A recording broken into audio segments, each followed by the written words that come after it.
Bihag ngayon na madiwano'y miyembro ng Abu Sayyaf Group ang 10 Indonesian na tripulante ng isang barko. Ayon yan sa 2 opisyal ng militar na humiling na huwag silang pangalanan. Humihingi raw ng ransom ang grupong bumihag.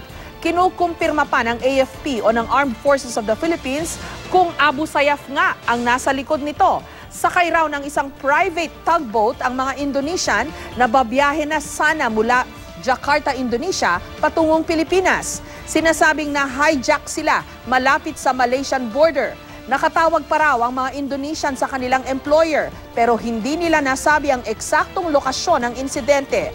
Nakuha ang tugboat na kalaunan dinala sa isang port sa Tawi-Tawi pero hindi pa matukoy ang lokasyon ngayon ng mga Indonesian.